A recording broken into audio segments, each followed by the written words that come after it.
Bom dia, boa tarde, boa noite, ou até mesmo uma boa madrugada para você que se encontra aí no seu lar, no seu trabalho, ou na rua, aonde você estiver. Que a paz que o mundo não pode dar e que ela excede todo entendimento da parte de Cristo nosso Jesus, nosso Senhor, esteja sobre o seu coração, sobre o seu lar, sobre a sua família. Aqui quem vos fala é o vosso servo, Pastor Paulo, e estamos mais uma vez juntos, aqui pelo Ministério Ágape, Ministério esse pelas redes sociais. E eu tenho uma palavra de Deus para o teu coração, meu amado, minha amada, que se encontra aqui no Evangelho de Mateus, no capítulo 27, no versículo 50 e versículo 51. Diz assim: E Jesus, clamando outra vez com grande voz, entregou o Espírito.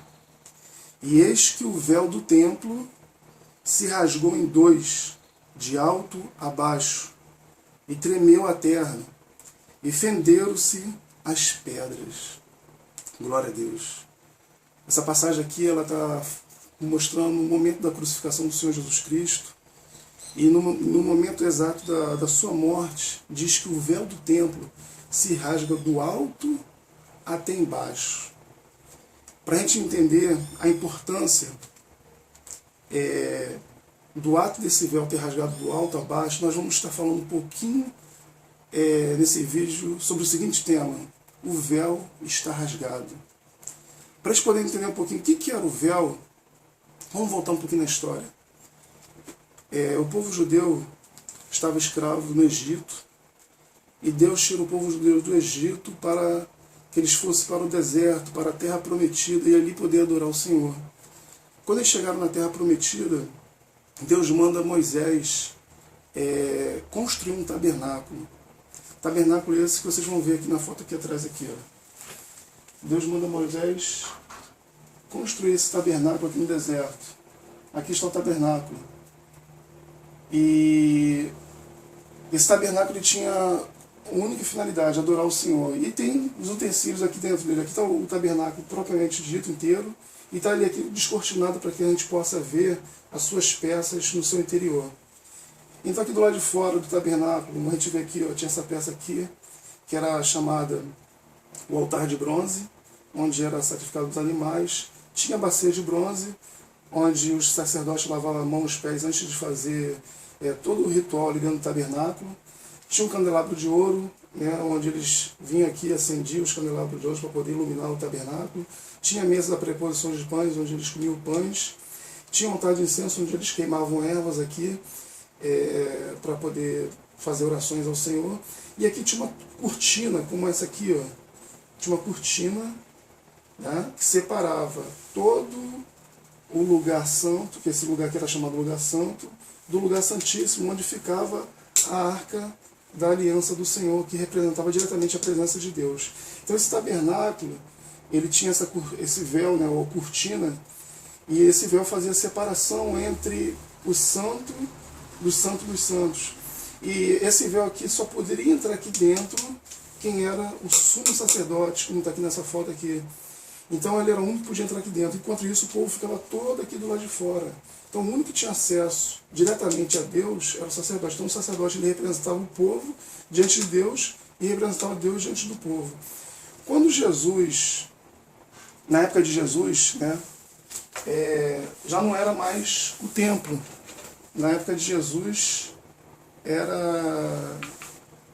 já não era mais o tabernáculo, era um templo, como essa foto aqui que eu vou mostrar para os senhores. Tá? Era o templo chamado Templo de Herodes.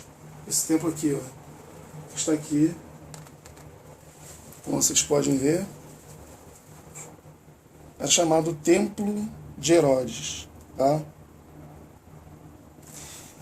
E meus amados, só para vocês verem a importância desse véu ter rasgado, diz o historiador Flávio Josefo que essa cortina ela tinha por volta de entre 18 a 20 metros de alturas, e a sua espessura era de 12 centímetros, a sua espessura.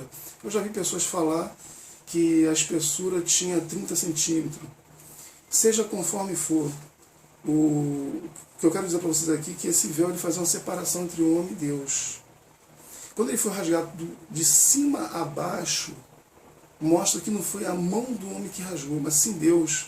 Até porque o próprio historiador Flávio José conta também que se colocasse cavalos de um lado e de outro amarrado no véu, e ali os cavalos fossem incitados a correr, ele não conseguia rasgar o véu de tão forte que ele era feito de tecidos entrelaçados um entre o outro.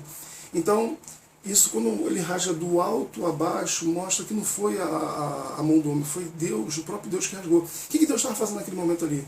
Ele estava tirando aquilo que separava ele e o ser humano. Então ele tirou completamente aquilo que separava. Hoje, todos nós temos acesso diretamente a Deus, sem precisar de fazer rituais, sem precisar do próprio sacerdote. Então hoje nós somos os sacerdotes na nova aliança. Nós somos os sacerdotes.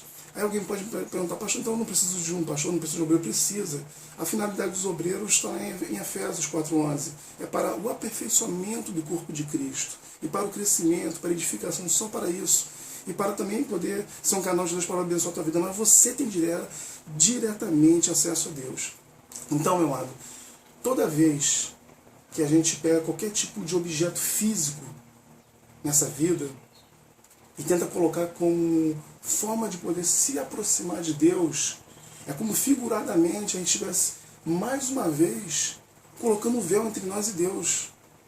E você não precisa usar nada de objeto físico nessa vida para poder se aproximar de Deus. A única coisa que você precisa é de fé. Mas, como o homem e a mulher, o ser humano, ele está sempre sujeito a inventar coisas. Porque a própria Bíblia fala sobre isso. Eu quero ler até um texto para você, aqui no livro de Eclesiastes. Olha só o que diz aqui o livro de Eclesiastes, capítulo 7, versículo 29. Diz assim, olha, vede isto tão somente achei, que Deus fez o homem reto, né, ou perfeito, mas ele buscou muitas invenções. Eclesiastes capítulo 7, versículo 29, diz que o homem buscou muitas invenções. Então o homem está sujeito a inventar coisas. Quer ver um exemplo? Por que você está me assistindo? Vou te dar um exemplo bem claro. Por que você está me assistindo? Porque lá na década de 30, um inglês ele inventou uma máquina e depois ele foi chamado o pai dos computadores. Na década de 40, um alemão inventou um meio de gravar informações através de fita, informações de computador através de fitas. Na década de 60, um americano, um cientista americano, ele cria a internet, que naquela época não era nem internet, era chamada ARPANET, a mãe da internet. Na década de 80, um tailandês teve a brilhante ideia de criar um notebook. Depois, em 1981, a empresa Compaq ela aperfeiçoou e vem aperfeiçoando até hoje. Então, você observa que o ser humano está sempre inventando coisas, inventa muitas coisas.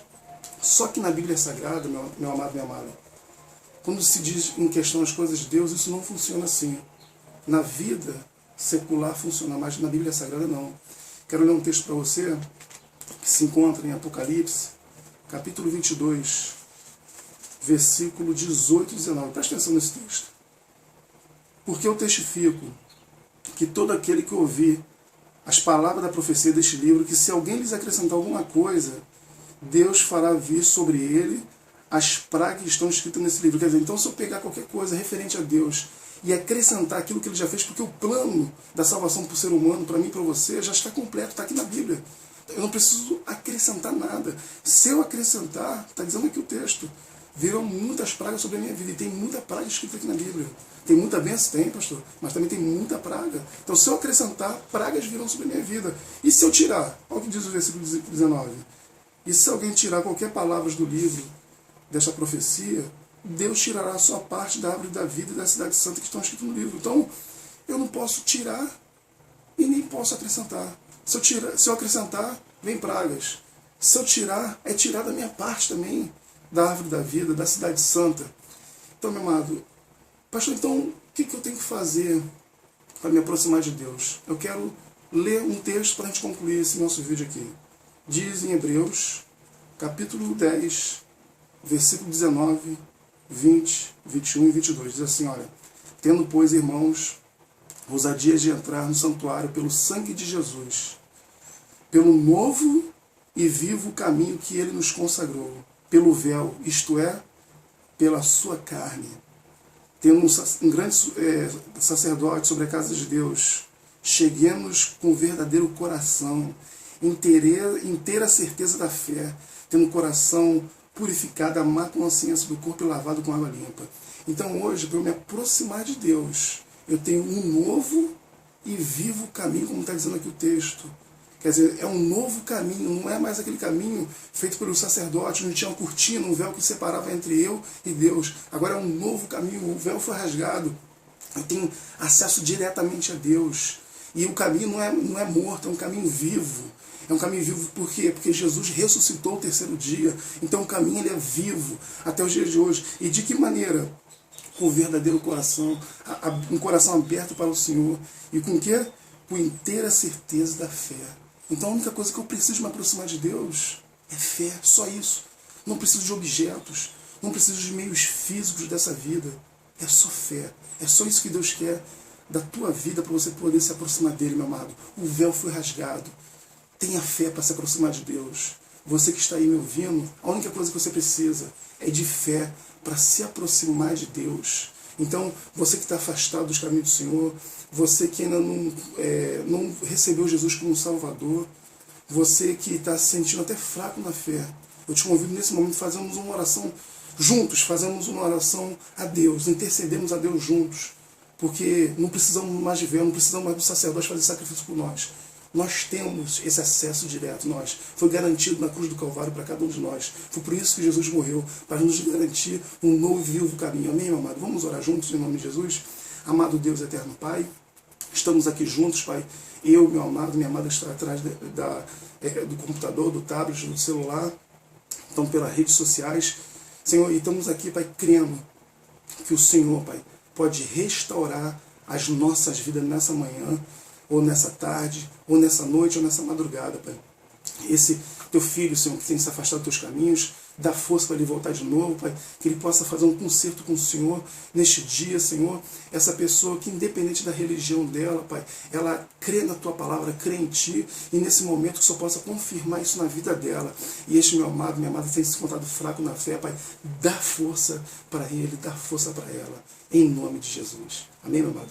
Que Deus te abençoe, fique na graça, na paz. Deus abençoe você e toda a tua família. Amém? Até o próximo vídeo, querendo Deus, em nome de Jesus. Amém.